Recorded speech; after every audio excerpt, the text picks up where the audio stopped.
The latest. Thank you for your love and support. I appreciate you all. Sorry about my voice. For Africans, this moment feel unreal, almost semantic.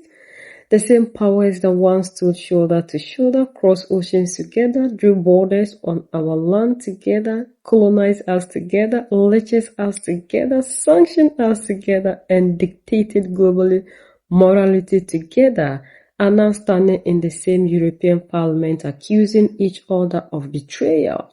The European Union, shaken and visibly angry, saying out loud what would have been unthinkable just a few years ago.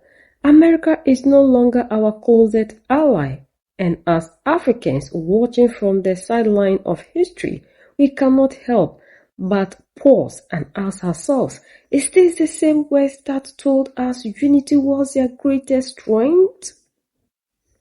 Is this the same alliance that presented itself as the moral compass of the world? In that chamber in Brussels, the fairy tale finally cracked. EU lawmakers stood up one after another, not whispering, not hinting, but declaring openly that the United States is no longer a partner acting in good faith, that the US administration, through words and actions, is treating Europe not as a friend, but as an enemy. The America is actively undermining the European Union from within, fueling far-right movements, destabilizing democratic institutions, and weaponizing division. And for Africa, this is shocking not because conflict exists, but because of who is involved. We must wake up from the fairy tale that the US is our closest ally. The US administration is demonstrating through words and actions that the EU is its enemy. The US is trying to destroy the EU from within with the help of the far right.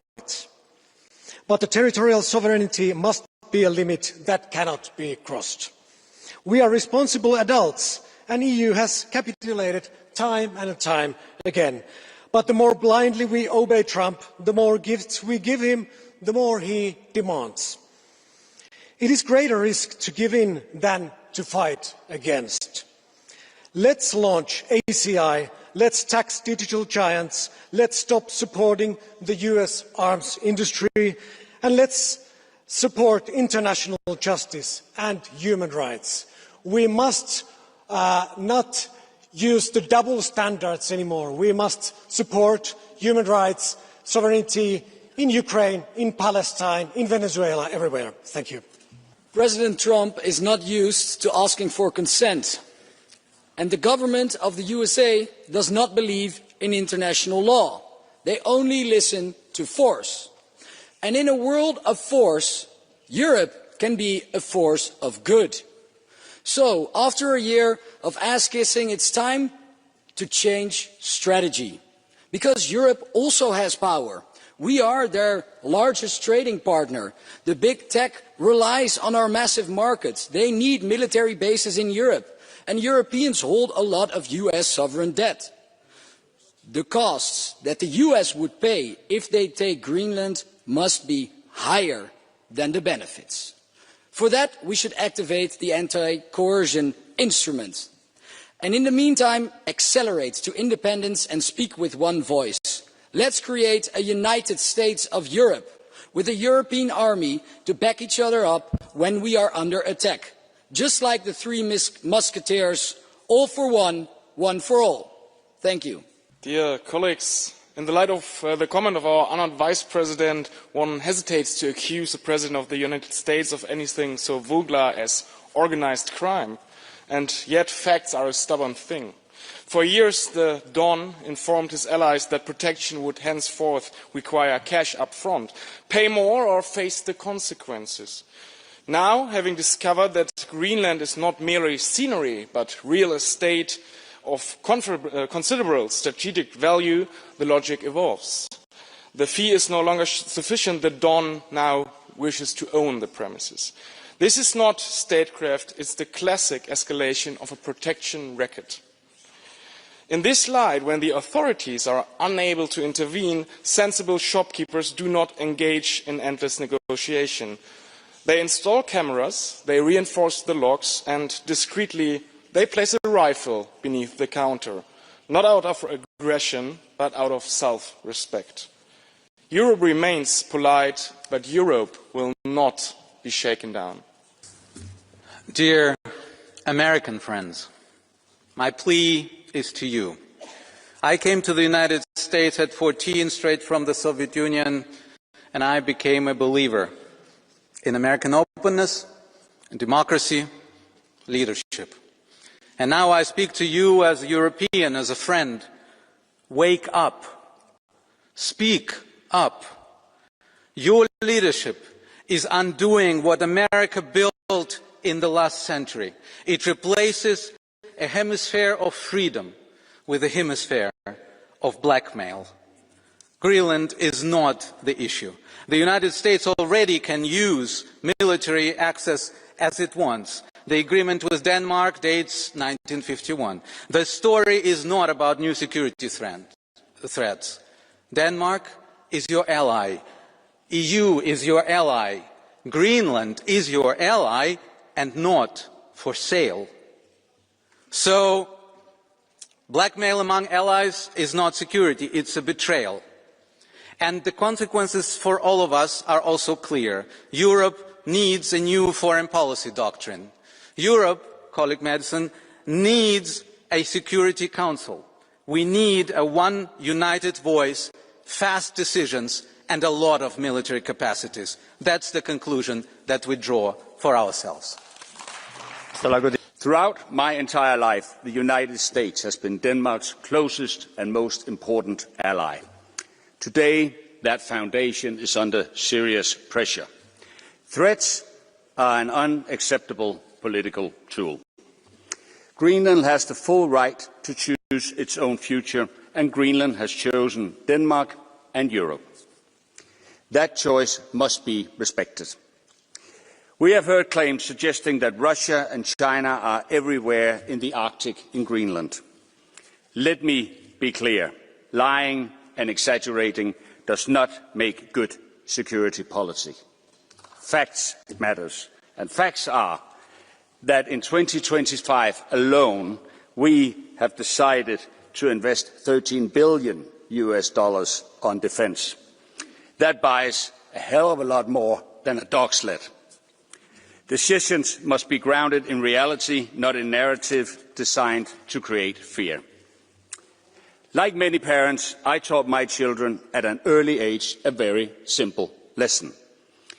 When you don't get your way, you don't shout, you don't threaten, you don't start a fight, and you don't try to take something that isn't yours. You sit down, you talk, and you find a solution. If that is the standard we expect from our children, it's also the standard we should expect from those who lead powerful nations like the United States. And to our European friends, thank you for your solidarity towards Denmark and Greenland. It is a powerful reminder that unity is Europe's strength. Thank you very much. What's happening around Greenland is a really big challenge for all of us. On one hand, the Commissioner Kallas was right when she expressed some understanding for not just the US or our security concern regarding the future of the Arctic and the idea that Russia or China are going to corrupt the referendum in Greenland is a nightmare. At the same time, and however, the way how Donald Trump, and I would underline Donald Trump, is pressing Denmark or trying to blackmail our European colleagues when they express the solidarity to Denmark by sending the troops there for the military exercise. This way of handling by Trump is absolutely unacceptable and intolerable. And we must stay behind Denmark here. We must have a dialogue inside NATO about the legitimate security concern on one hand, and on the economy attempts to blackmail. I think Europe is strong enough to expose the pressure to, and don't be afraid to use it. Thank you. Urmează Stine Bosse. Mr. Chairman, Commissioner, allow me to address our dear American friends. We have fought shoulder to shoulder, defending our shared values of democracy and freedom. The way your current administration treats us makes absolutely no sense, and the claims being made are simply not true. Let me give you some facts. Greenlanders are proud, peace-loving people, but the 56,000 people of Greenland are scared. Greenlanders do not want to be Americans. They want to be Greenlanders, be part of Danish Kingdom and close to the European Union. There's not a single Chinese or Russian warship around Greenland as of now. Our defense agreement allows you a wide military freedom in Greenland. You once had 10,000 troops in Greenland. Today, about 150. Denmark is investing more than $13 billion in new capabilities in Greenland. In 2026, we trade with people. We do not trade people. We share a responsibility as NATO allies to keep Greenland safe and the Greenlanders respected citizens. So, dear American friends, you have homework to do. Then came the most revealing moment, a blunt admission that President Trump does not believe in international law, that the US government listens only to force, not treaties, not consent, not institutions, only force. And in that world of force, Europe now wants to become a force of its own. For Africans, this statement strips away decades of diplomatic theater, because when Africa was told to respect international law, it was never optional. When Africa resisted, sanctions came.